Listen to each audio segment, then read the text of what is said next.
Thank you so much for joining me for the Personal Brand Podcast. On today's episode, I am joined by Kristen Marquet, and we talk about the relationship with PR and your personal brand. So let's get into it. Kristen has been a publicist and business owner for almost 2 decades.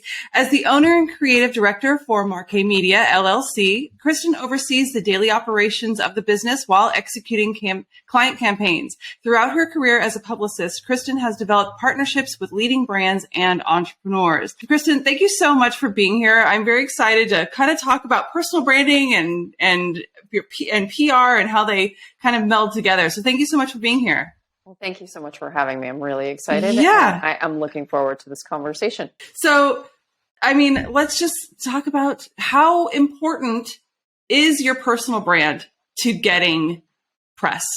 Well, it's the cornerstone of any publicity campaign. If you don't have a website, if you don't have your social media channels, if you don't have your brand narrative, your bio, these fundamental things that need to be available for not just media, but for customers, potential customers, you're not going to be able to launch any type of visibility campaign, whether it's publicity, social, paid, so really having a solid personal brand is the foundation of launching any business, especially today in, the digital ecosphere.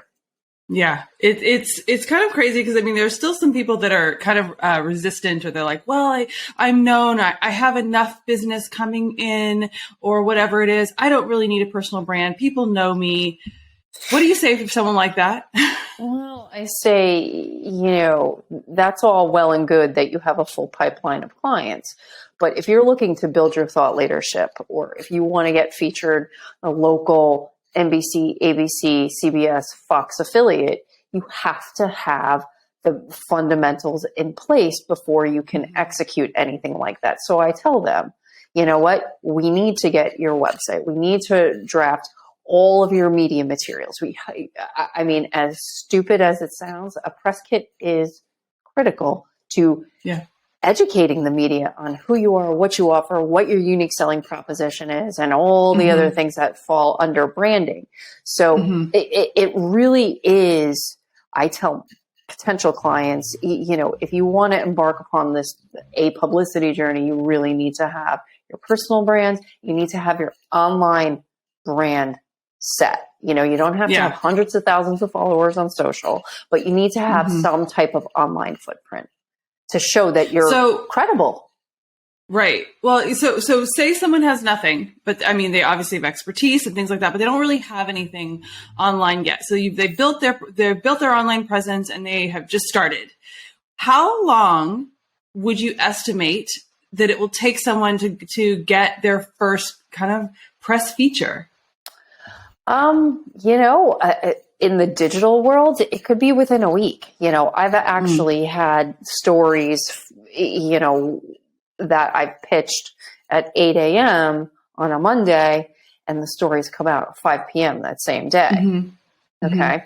Podcasts can be really short turnaround. Television can be as well. Print usually run 3 to 6 months in advance. But if you're working with digital media or bloggers or influencers or anything like that, it could be almost immediate.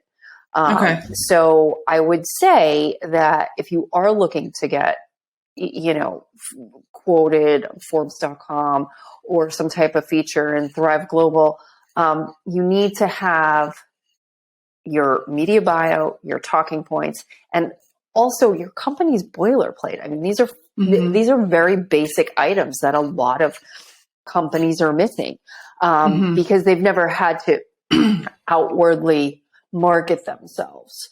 And I think that is just, I just think it's, they're so busy working in their business, they can't work on their business. And I have a great example of that. For instance, I'm putting an addition on my house. We're pretty much rebuilding that side of the house from the ground up. And when my husband and I were looking for cabinet makers, we interviewed a bunch of companies, we looked at a bunch of companies, and we liked one family-owned business. And 3 different times, the president of the company told us, we don't do any marketing because we have a full pipeline of referrals coming in. And I thought to myself, that's the dumbest thing I've ever heard. It's great to have, 8 projects that you have planned out, but what happens if some of those clients end up falling through?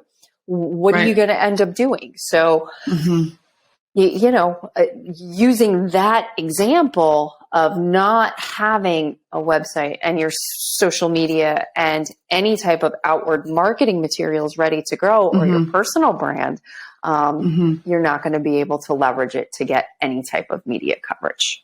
All right. Well, so I want to go back because you mentioned that, like, some person that just started their personal brand and they're in a crowded field, they could be like, I could get press in a week. I don't believe that's a realistic thing, especially if you're in a super crowded field. If no one knows you, they're going to go to someone that they know. That's been my experience, in that you have to have baby steps and it gets better over time. But if you're in a super crowded field and you are just hitting the ground, it is not realistic to think that you would kind of like, step over somebody else that has like tons of press, is super known, has a big following.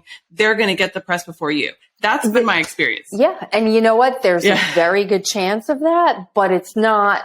I would say maybe that would happen 75% of the time, but 25% of the time, as long as a newbie knows what makes them newsworthy and credible, which we can talk about. Right. The 2 most important parts of any publicity campaign, they're going to be able to craft a very concise, succinct narrative and send it out to the right person, and hopefully end up getting some type of response from them. Yeah. Well, so I was going to say, I think that that's one of the big key things, is really crafting the story, because if you sound like everybody else, if everyone else is the same, you're going to go to the person that looks best on paper or online, right? They have better photos, they have better website, better credentials, better whatever it is.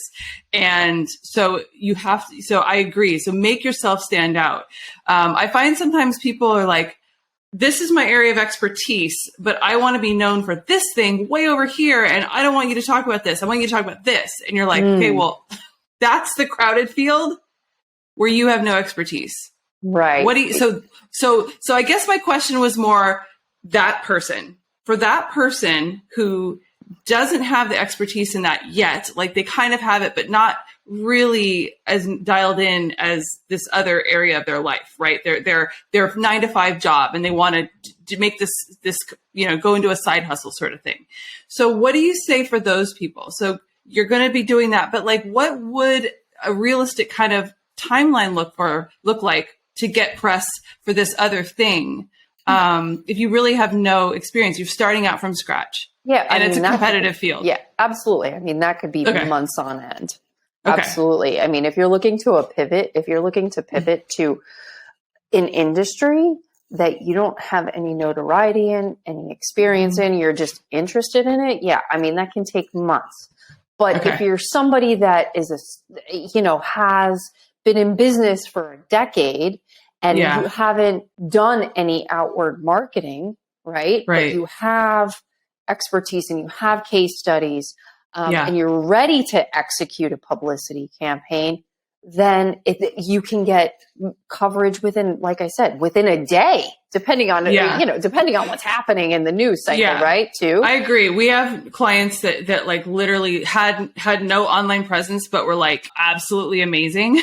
And then all of a sudden you put the online presence and you're like, they're here, they're ready to accept, your podcast. And it's been like insane. We literally had to like stop pitching because we're like, she has too many. She has not enough to, like, this particular had not enough time.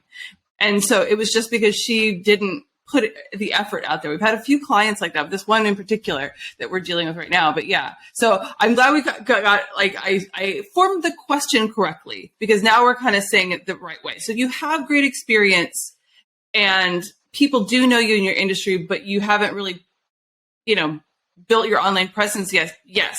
You can probably get press pretty quickly. But if you are, I like that. If you're doing this pivot to something completely different in a crowded field, I feel like a lot of people they're like, I want to be known for leadership. You're like, yeah, so does everybody else. Right. It's like such a crowded field. Right. And it's like, well, what type of leadership? What makes you unique? Do you have a framework? Have you consulted with Fortune 500 companies? Do you have a book? Yeah. Have you done any TEDx talks? All these credibility markers. I think that for the experienced business owner, that hasn't outwardly marketed themselves, the coverage can come very quickly. But somebody that has no experience and is pivoting to something that's completely different, not even in an adjacent field, but that's completely, in outer space, it's going to it would take months. This is what we're here for. We're trying to be realistic with people so they get they understand really what they're up against. Because I think that that's kind of the most important thing. Sometimes people think that marketing and PR are these magic things and they just hire these magic people to make magic happen. Yeah. Can't do that. It's gotta be, gotta work together to make that happen. Absolutely. And have realistic goals. Yeah. No, I absolutely agree, and that's the other thing, I mean, the PR industry on a whole, is largely broken because a lot of entrepreneurs and a lot of agencies too, in my experience, I don't do this. My team doesn't do this. I would never allow it, but they spray and pray. They try to, they send one pitch out to 5,000 different media, hoping that something is going to stick. That does not work. In the nearly 2 decades I've been doing this, strategic, targeted, short pitches and taking time out of your schedule to build relationships with these journalists, really the only way to build any type of sustainable publicity campaign that actually generates results. I mean, we get so many pitches to be on this podcast. And so much of the time it's just insert name here, insert podcast name here, so we just kind of go next. Unless somebody really says, okay, I understand what your podcast is about or whatever it is, whatever the journalist is doing. I understand what you do. And here's how I can help you. Here's how I can make your, I want to be there and I want to kind of meet you where you are instead of you meet me where I am. You ask me the questions that are on my targeted list instead of, hey, here's how I can formulate what I know to be what you need. Exactly. And, this isn't rocket science. We're not curing cancer here. At the end of the day, your job, whether you're a founder that's doing your own PR, or you are a publicist working for an agency or in-house, your job is to make the media professional's life easier. That's it. You're there to give them stories that they could potentially use. It makes their job easier. It makes your client happy, or your boss happy, or yourself happy if you're doing it on your behalf. Give you a scenario. You have somebody that hasn't done anything, so they have not marketed themselves, but they've decided to create a book and they want you to publicize their book.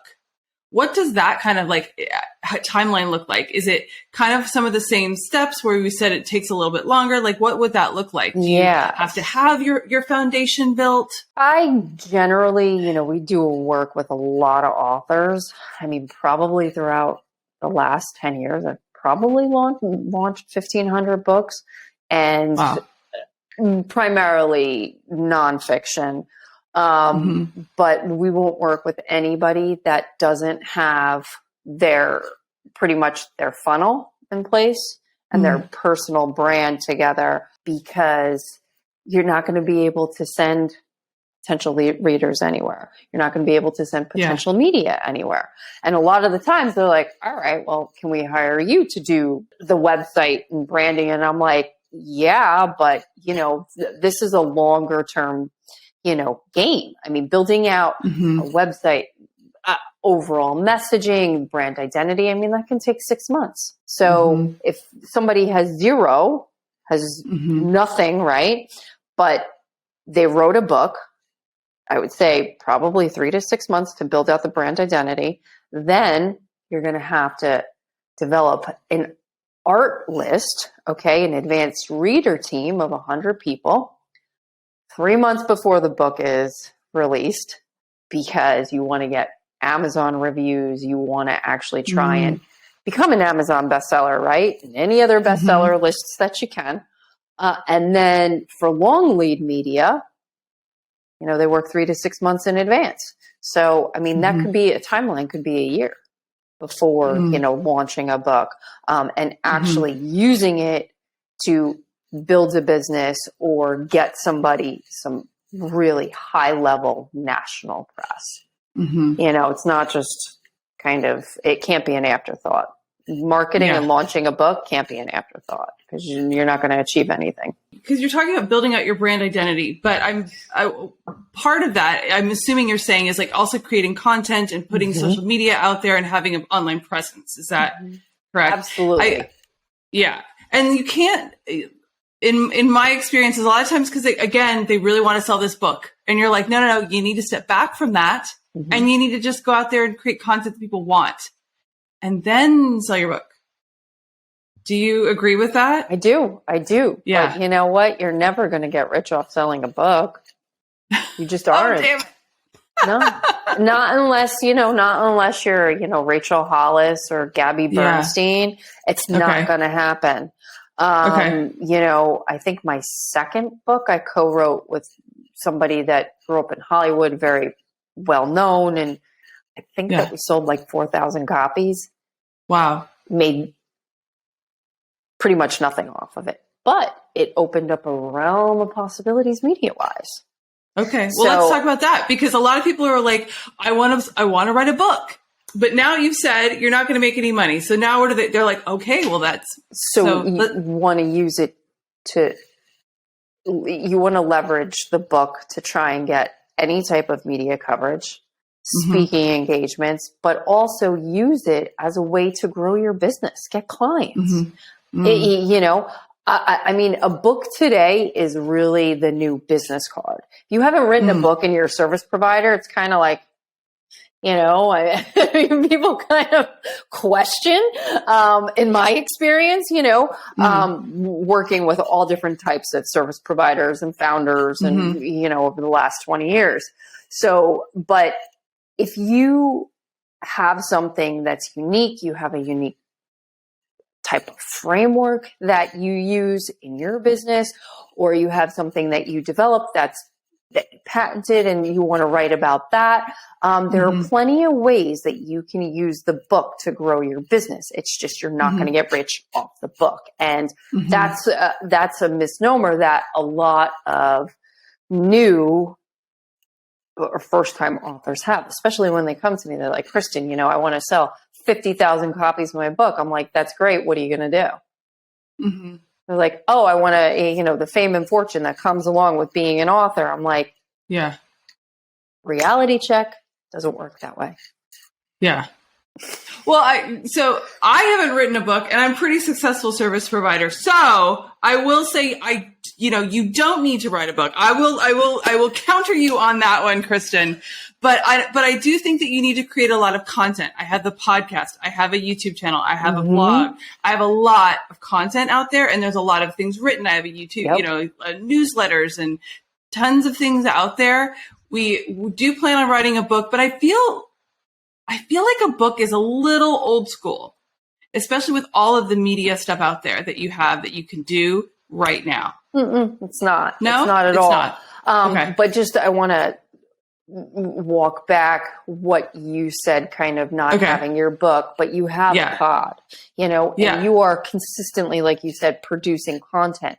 So you have the visibility that a book could potentially bring you. And I think that if you were to write something, whether it's, your own experiences, running your agency, or writing a book on podcasting, personal brand, whatever it is, I think it would round out your brand and product suite. But we're always socking stuff away for the book, my co-founder and I. So it's in the works. It just hasn't been officially done yet. So it's in the works. But because you have the pod, and then you have these other media ways that you disseminate content, right? I think is obviously really good for your brand. For me, I don't have time for a podcast. Like I just don't, I mean, maybe at some point I will. But for me, it's Pinterest, Instagram, a massive email list of hundreds of thousands of people through FemFounder, and, my agency and my books. So that rounds out my brand, maybe a pod is missing. There's only, there are only so many. There's only so many hours.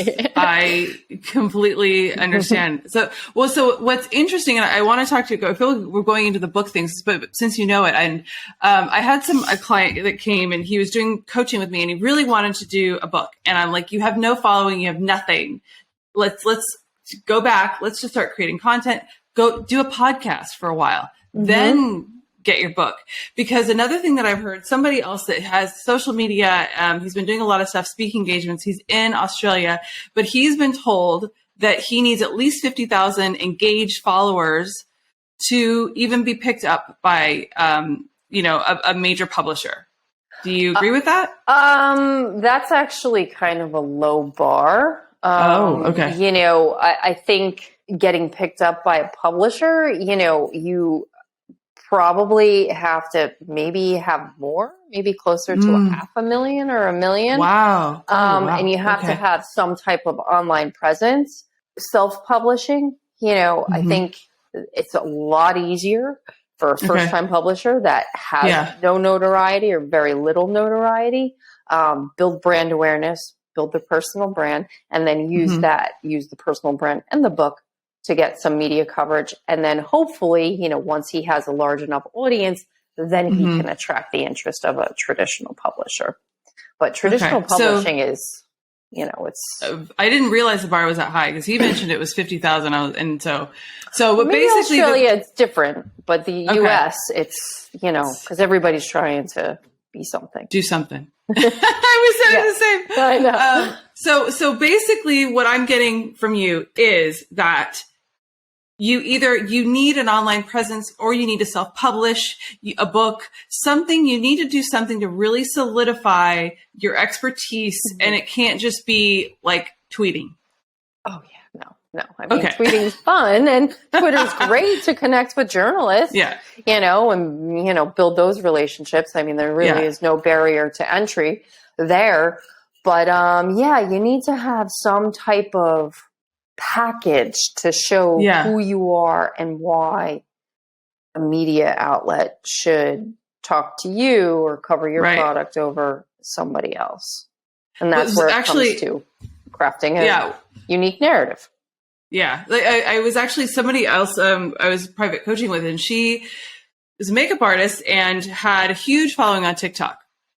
And I told her that she needed to diversify. She needed to be omni-channel and not just on TikTok, like go to YouTube and things like that. And she was like, isn't YouTube dead? I'm like, it's owned by Google. No, it's not dead. So many ways to get your information out there. And I definitely, do you agree in the omni-channel approach? Like, don't just get a book. Don't just tweeting, like you said. I absolutely agree. I think that for the newbie, trying to be all these places initially, I think it could be overwhelming. So my suggestion would be to start with one place, and then once you've mastered that, then kind of build out. But obviously you have to find out where your audience hangs out. Right, agreed. My audience isn't on TikTok. Like me neither.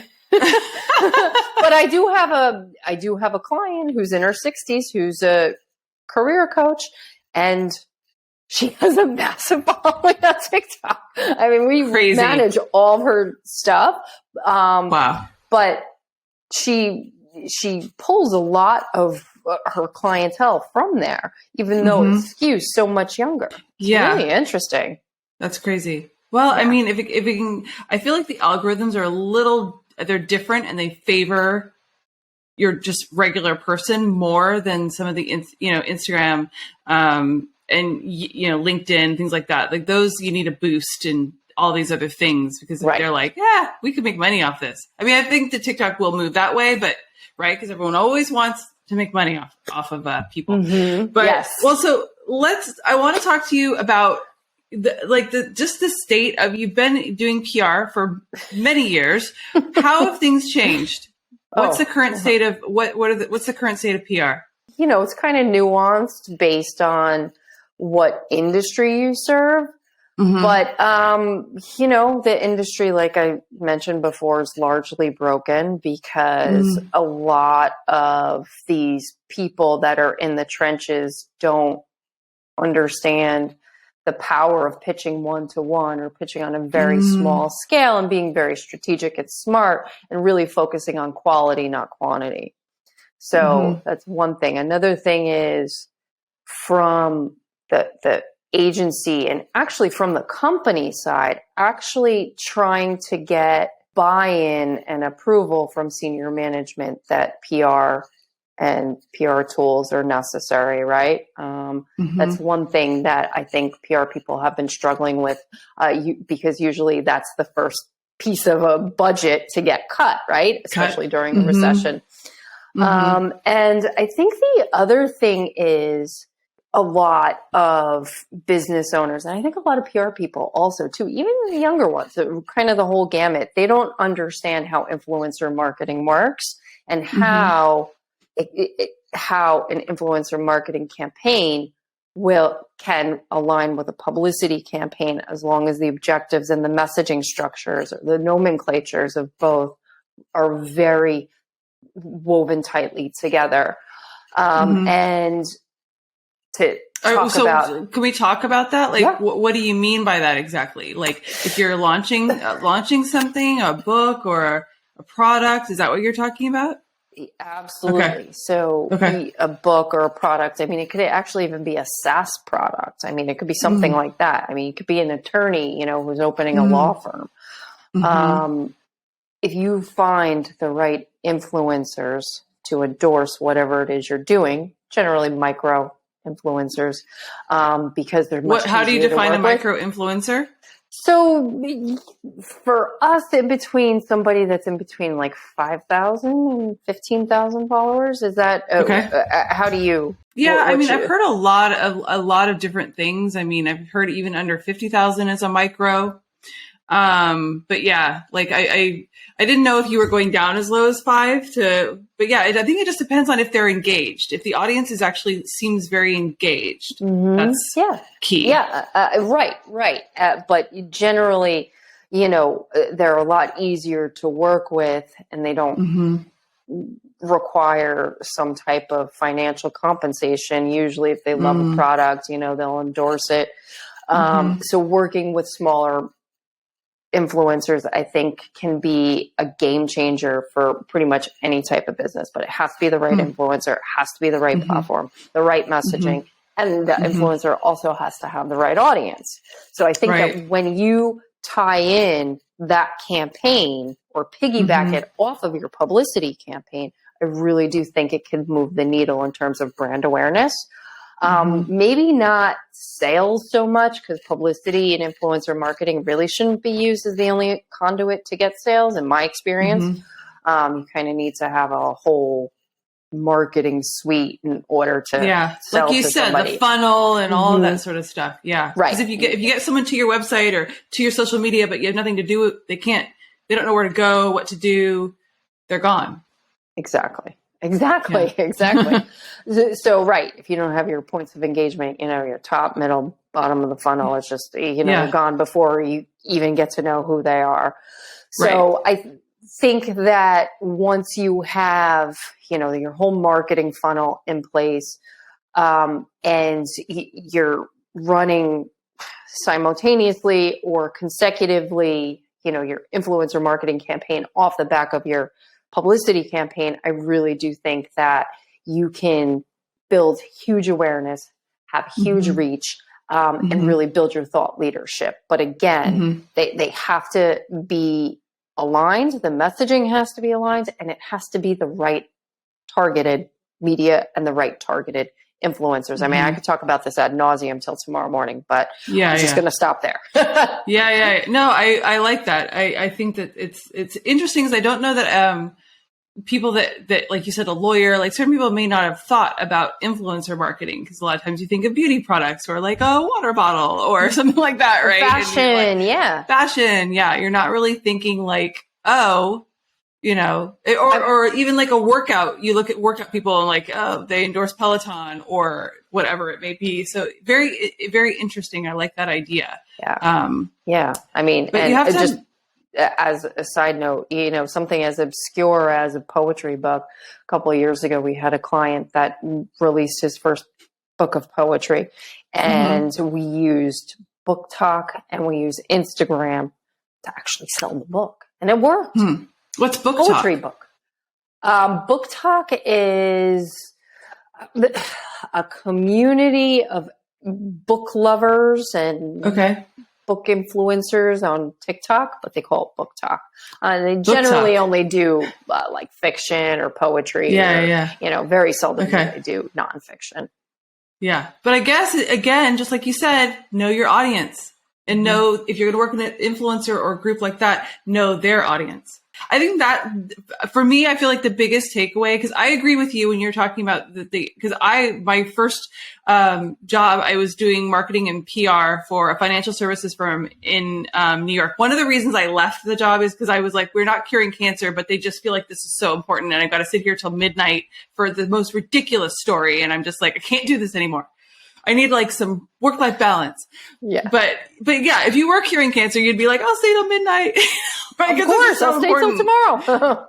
Right. Yeah.